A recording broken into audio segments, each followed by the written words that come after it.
Dear Edith Piaf,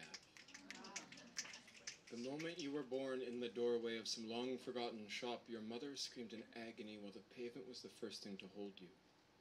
From that point on, it seemed to be as though your life was going to be defined as a Molotov cocktail served in a champagne bottle. Your spirit, the bull, your body, the china shop, blinded from conitis as a child and abandoned into the hands of your grandmother's brothel where the women sold their souls in ways that made the devil wince. And as a lonely baby screaming from your crib, the angels listened in but did nothing.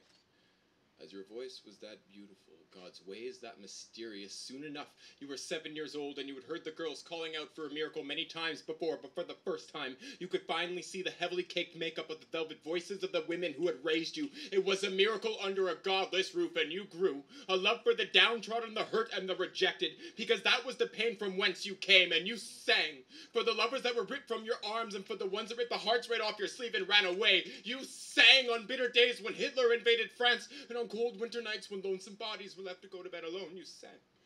When there was nothing left for you or your country, you sang. Madame Piaf, how did you do it?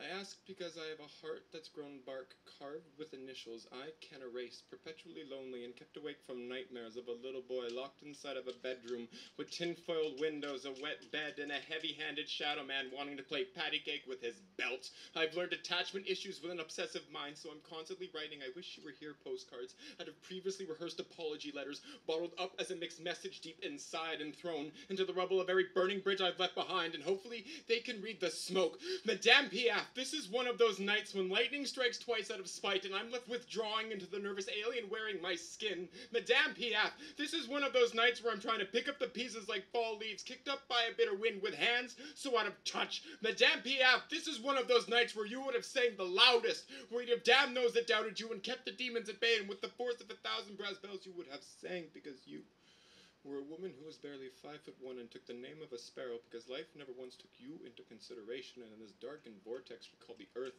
you lit a candle with your voice and called it hope. Madame Piaf, avec tout mon cœur je vous remercie. Parce que ta voix ce soir, mais non, mon Dieu, and on nights like this, it's nice to know that a little bird is telling me to keep my chin up, because tonight is a night when I realize that no one can ever truly be alone so long as we practice and use our voice. Yeah!